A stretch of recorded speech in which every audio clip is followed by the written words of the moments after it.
You're standing in the produce aisle. In front of you are glossy green bags arranged neatly spinach, kale, pre-mixed salad greens that almost look the same. Then your eyes catch something different. Tiny, round little cabbages stacked in a mesh bag like green marbles.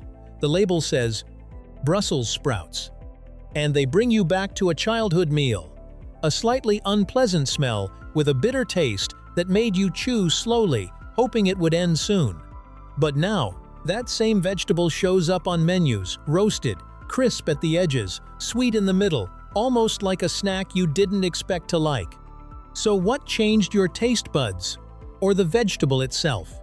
By the end of this video, you'll understand why it used to be awful, and the 5-second rule that tells you how to make them good from the first try.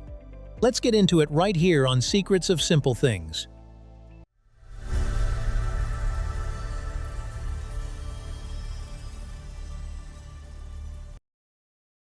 Not baby cabbage, not a new plant.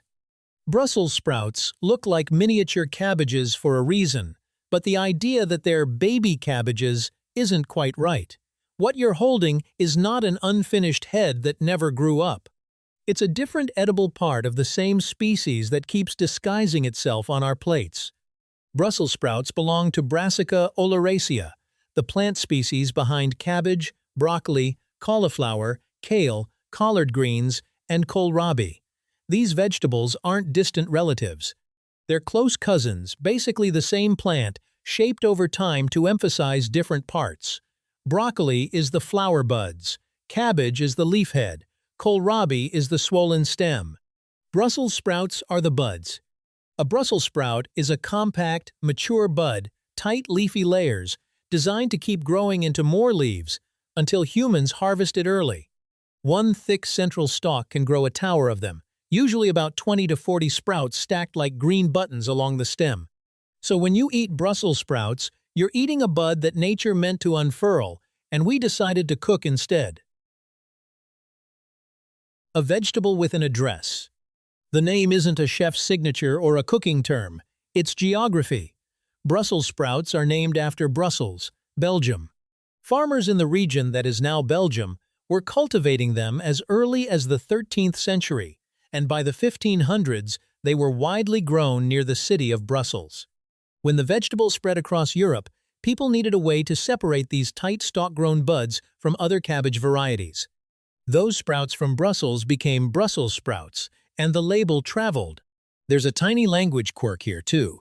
In American English, the S in Brussels comes from the city name, but the vegetable almost always appears in the plural. One sprout rarely shows up alone. They arrive as a handful, a pile, a tray. It's fitting, because the story also has multiple causes, not one single reason people learned to hate it. A leafy tower that prefers the cold. Brussels sprouts don't grow underground, and they don't hang from vines. They grow upward. A single plant develops a thick stalk that can reach about 3 feet tall. Leaves form near the top, and compact buds develop where each leaf meets the stalk.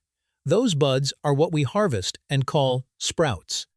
And here's the first clue that Brussels sprouts were never meant to be miserable. They often taste better after a frost. Cold temperatures push the plant to convert starches into sugars, which makes the sprouts sweeter and less bitter. It's a survival move for the plant, but good news for your mouth. That's why fall and winter sprouts are often considered higher quality. Cold weather literally makes Brussels sprouts kinder. So, if nature can sweeten them with a little cold, why do so many people remember them as sulfurous, bitter nightmares? The answer sits in the kitchen, in chemistry, and in a habit that was once considered normal.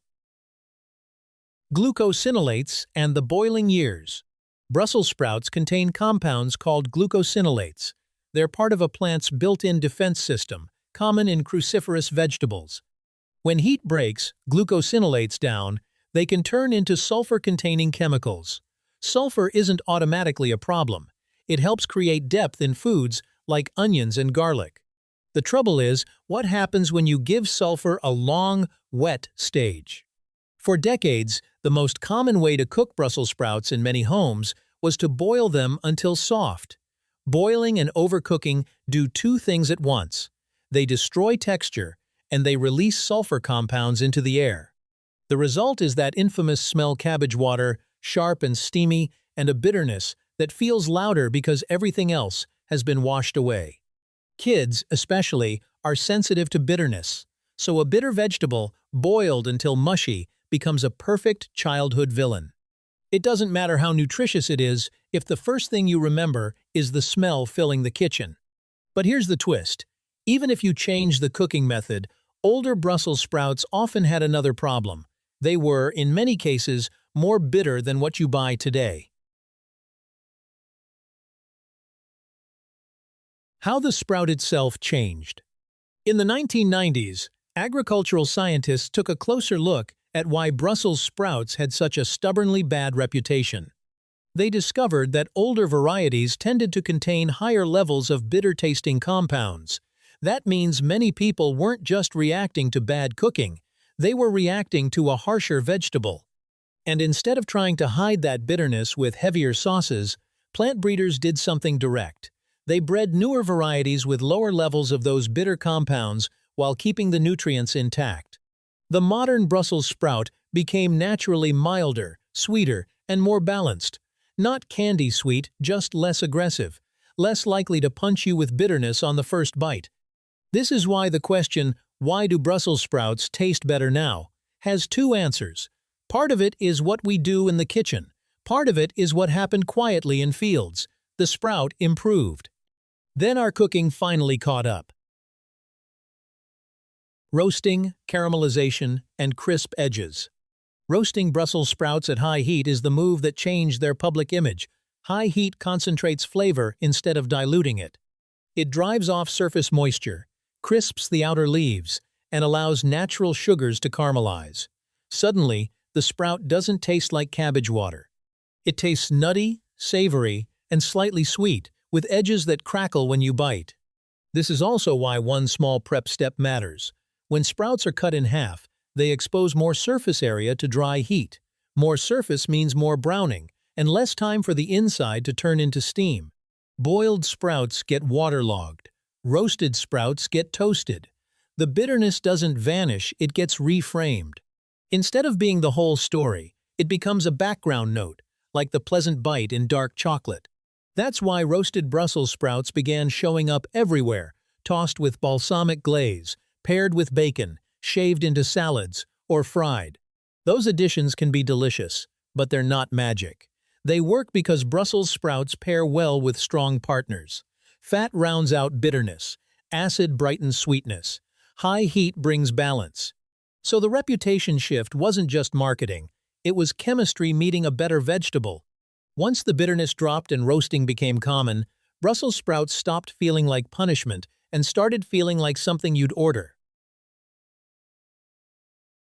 The useful part. Without the lecture. Even with the glow-up, Brussels sprouts didn't lose their nutritional punch. They're rich in vitamin C and vitamin K, bring fiber that supports digestion, and contain antioxidants, linked in research to reduced inflammation. They're also low in calories and surprisingly filling. Because they're part of the cruciferous family, Brussels sprouts have been studied for potential benefits related to heart health and cellular protection. That doesn't make them a miracle food. It makes them legitimately useful, especially when you cook them in a way that makes you want them again. A global chameleon. Brussels sprouts are often associated with Western cuisine, but they've spread across the globe. In parts of Europe, they're commonly sautéed or served with butter. In the United States, they're roasted, fried, and paired with bold flavors. In parts of Asia, they sometimes show up stir-fried or folded into fusion dishes. Their mild bitterness makes them a great match for strong seasonings, acids, and fats, which is why they adapt so easily. When they're very fresh, some chefs shave them raw. Thin ribbons soften in lemon and olive oil, keeping a gentle crunch, like cabbage that decided to be polite. It's the same bud, just treated with restraint instead of force. And sweetness shows up suddenly too. It's proof that even a disliked food can be redeemed with a little science, a little patience, and a lot less boiling. So here's the simplest way to remember all of this the next time you see that mesh bag on the shelf. The 5-second rule 3 words. If you remember the smell, remember 3 words. Cold season, high heat, no boiling. Cold season means the sprouts are more likely to be naturally sweet. High heat means their edges brown, and their bitterness gets balanced by caramelized flavor. No boiling means you avoid waking up the sulfur ghost that haunts so many childhood kitchens. That's it. 3 words, 5 seconds. And once you know that, Brussels sprouts stop being a joke and start being a small lesson about how people learn.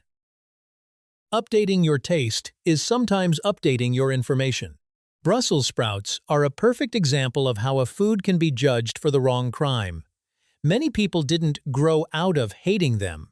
They met a different sprout, cooked a different way, under different conditions, a milder variety, a colder season, high heat, instead of long boiling. And suddenly, the villain becomes something you steal off the tray before dinner starts.